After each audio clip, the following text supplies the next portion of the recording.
Good morning. कल की class में हमने गुजरात प्रांत, मालवा, जौनपुर के बारे में पढ़ा था और आज की जो हमारी क्लास है उसमें हम सबसे पहले खानदेश के बारे में पढ़ेंगे। खानदेश जो है ये नर्मदा घाटी क्षेत्र में है। यहाँ स्वतंत्र मुस्लिम राज्य की स्थापना मलिक राजा फारूकी ने 1399 ईस्वी में की। उसके नाम पर इस वंश को फारूकी वंश भी कहा जाता है। खानदेश की जो राजधानी है वो बुरहानपुर थी। खानदेश को दक्षिण का प्रवेश द्वार कहा जाता है। असीरगढ़ जो है ये खानदेश का प्रसिद्ध किला था। खानदेश के आदित्य खान द्वितीय ने गोंडवाना के आसपास के हिंदू शासकों को अपने नियंत्रण में लिया। यहाँ के सुल्तानों के द्वारा खान की उपाधि धारण करने के कारण फारूकी साम्राज्य जो है इसको खानदेश कहा जाने लगा। मुगल बादशाह अकबर ने 1601 ईस्वी में असीरगढ़ का किला जीता और खानदेश जो है इसे मुगल साम्राज्य में मिला लिया। अब हम बात करेंगे मेवाड़ के बारे में। हमने पढ़ा था कि अलाउद्दीन खिलजी जो है इसके द्वारा 1303 ईस्वी में चित्तौड़ की विजय कर ली गई और इस विजय के साथ ही गुहिल वंश की जो रावल शाखा थी उसका अंत हो गया।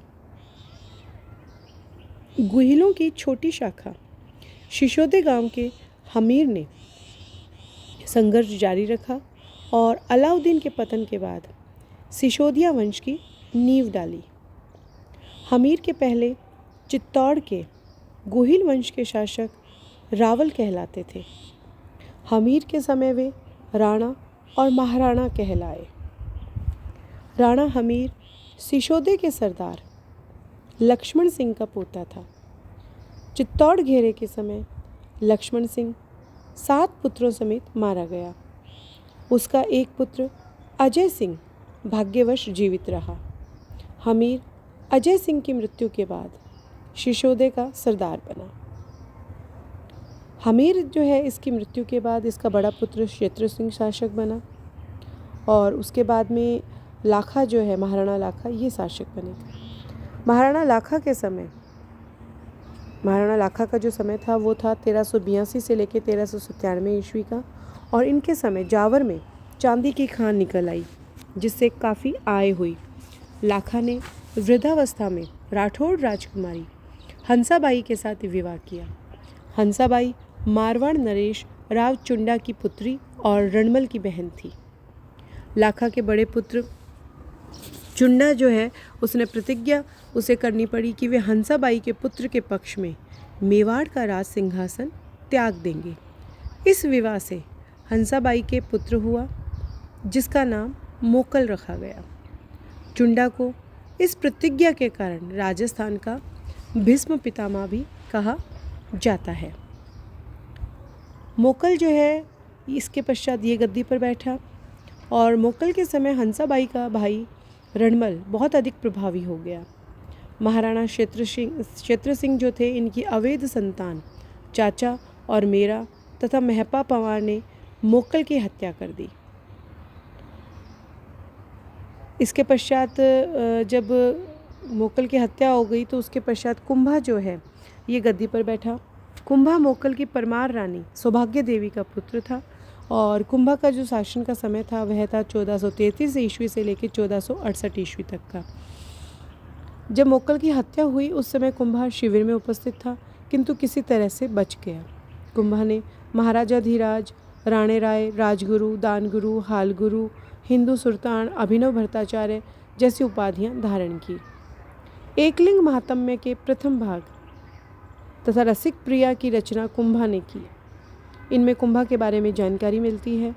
एकलिंग महात्म्य की रचना कान्हा व्यास ने की थी। कुंभलगढ़ प्रशस्ति और कीर्ति स्तंभ से भी कुंभा की राजनीतिक उपलब्धियों के बारे में जानकारी मिलती है।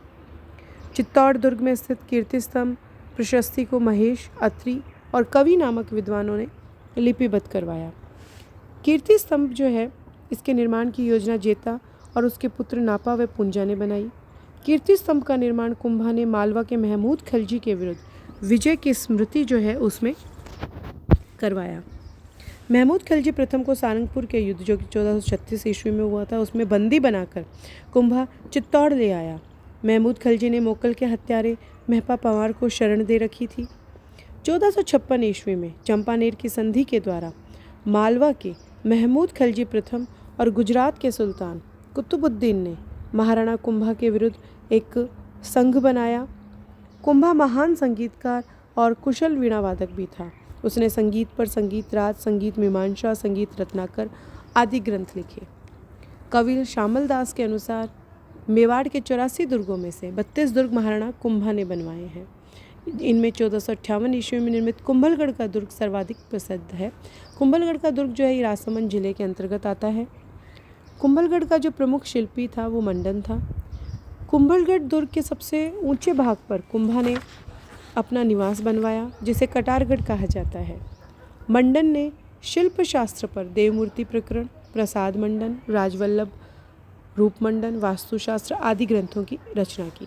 मंडन के भाई नाथा ने वास्तुमंजरी और मंडन के पुत्र गोविंद ने उद्धार धोरणी, कलानिधि और द्वार दीपिका नामक ग्रंथों की रचना की। कुंभा के समय में रणकपुर का जैन मंदिर, चित्तौड़ में कुंभ स्वामी का मंदिर और श्रृंगार चंवरी मंदिर प्रमुख है।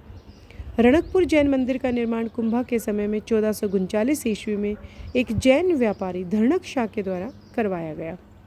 कुंभा के समय सोमसुंदर, जयचंद्र सूरी और सोमदेव नामक जैन विद्वान भी हुए। और इसके अतिरिक्त कुंभा ने चंडी शतक की टीका जो है वो भी लिखी। महाराणा कुंभा जो है इनकी 1468 ईस्वी में हत्या कर दी गई थी। इसके पश्चात राणा सांगा जो हैं ये गद्दी पर बाद में कुछ समय बाद ये गद्दी पर बैठे। इनका समय जो है ये 1508 से 1528 ईस्वी का था। राणा सांगा जो है ये रायमल के पुत्र थे। इनके समय में मेवाड़ अपनी शक्ति के चरमोत्कर्ष पर पहुंच गया। 1518 ईस्वी में खातौली जो कि बूंदी में स्थित है, यहाँ पर एक युद्ध हुआ जिसमें राणा सांगा ने इब्राहिम लोधी को पराजित किया। उसने गुजरात और मालवा के शासकों को भी पराजित किया।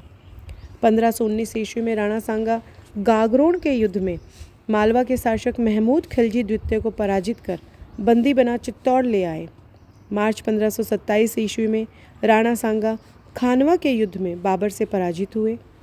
1528 ईस्वी में कुछ राजपूत सरदारों ने बताया ये जाता है कि उनको जहर देकर उनकी हत्या कर दी। खानवा युद्ध में बाबर को तोपखाने से काफ़ी अधिक मदद मिली थी। अब हम बात करेंगे मारवाड़ की। तो मारवाड़ जो है इसमें राठौड़ शासकों का राज्य था। राठौड़ राष्ट्रकूटों के वंशज थे। राव चुंडा जिसका समय 1394 से 1421 ईस्वी का था, इनके समय में मारवाड़ प्रमुख राज्य के रूप में उभरा। राव जोधा जो कि 1459 ईस्वी में जोधपुर नगर की इन्होंने स्थापना की। राव गंगा के पुत्र राव मालदेव के समय मारवाड़ की रियासत अत्यधिक शक्तिशाली थी। मालदेव ने 1544 ईस्वी में शेरशाह सूरी से गिरी सुमेल का युद्ध किया और बहुत मुश्किल से शेरशाह जो है वो इस युद्ध में जीत पाया था। शेरशाह ने युद्ध जीतने के बाद कहा था कि मैंने मुट्ठी भर बाजरे के लिए मैं हिंदुस्तान का साम्राज्य लगभग खो चुका था। अब हम बात करेंगे कश्मीर के बारे में। तो कश्मीर में सुहादेव ने 1301 ईस्वी में हिंदू राजवंश की नींव डाली। 1339 ईस्वी में शाह मीर जो कि शाह मिर्जा जिसका नाम था, कश्मीर के राजा का जो कि मंत्री था, उसने हिंदू शासक उदयन देव को अपदस्थ करके कश्मीर में मुस्लिम वंश शाह मीर वंश की नींव डाली। उसने ज़बरदस्ती अपदस्थ शासक की रानी कोटा देवी से विवाह किया जो कि मूलतः स्वात का ये रहने वाला था। शाह मीर ने सुल्तान शमशुद्दीन नाम से न्यायपूर्ण शासन किया। उसने सामंती व्यवस्था को समाप्त करके हिंदू और मुसलमान सेनानायकों को एकताएं आवंटित की और तुर्की शासन व्यवस्था प्रचलित की। इसके पश्चात जो है हम देखते हैं कि बाद में शिहाबुद्दीन जो है ये गद्दी पर बैठता है। इसके पश्चात कुतुबुद्दीन और उसके बाद में सिकंदर शाह जो कि 1394 से जिसने 1416 ईस्वी तक शासन किया गद्दी पर बैठता है। कुतुबुद्दीन की मृत्यु के बाद उसका पुत्र सिकंदर शाह जो है जब शासक बनता है, ये एक बहुत ही धार्मिक रूप से कट्टर व्यक्ति था। इसने सुहा भट्ट नामक ब्राह्मण को अपना प्रधान सेनापति नियुक्त किया और बाद में सुहा भट्ट ने इस्लाम स्वीकार कर लिया। और सुहा भट्ट के सुझाव पर सिकंदर ने कश्मीर के हिंदुओं पर भयंकर अत्याचार किया और उन पर जजिया भी लगाया। बहुत से मंदिर नष्ट कर दिए और मूर्तियां खंडित कर उन्हें गलाकर सिक्के बना लिए, इसलिए इसे बुश चिकन राजा भी कहा जाता है। सिकंदर ने सती प्रथा जो है इसके ऊपर रोक लगाई थी और सिकंदर के समय तैमूर ने कश्मीर पर आक्रमण किया। सिकंदर के बाद उसके पुत्र अली शाह को गद्दी से अपदस्थ कर अली शाह का छोटा भाई शाह खान सुल्तान बना। जो कि जैनुल आब्दीन के नाम से जिसने शासन किया। और जैनुल आब्दीन का जो समय था वो था 1420 से 1470 ईस्वी का। इसने अपने पिता की नीतियों के विरुद्ध उदार और सहिष्णु ये शासक था।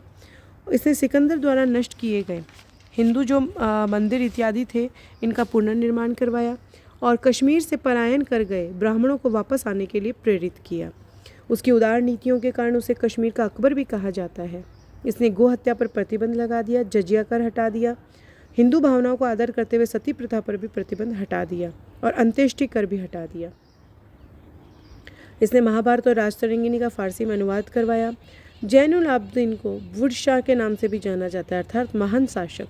इसने कश्मीर में मूल्य नियंत्रण व्यवस्था स्थापित की, इसलिए इसे कश्मीर का अलाउद्दीन भी कहा जाता है। जैनुल आब्दीन ने बूलर झील में जैनालंका नामक टापू का निर्माण करवाया। श्रेय भट्ट जैनुल आब्दीन का न्याय मंत्री और राजवैद्य था।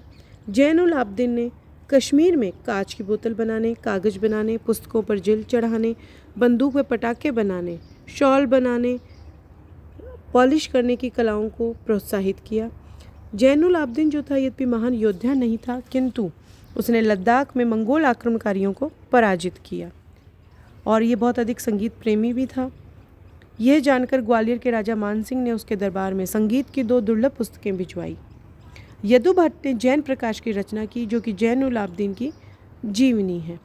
1540 ईस्वी में हुमायूं के रिश्तेदार मिर्ज़ा हैदर ने कश्मीर को जीता और 1586 ईस्वी में मुग़ल बादशाह अकबर ने कश्मीर को मुग़ल साम्राज्य में मिला लिया।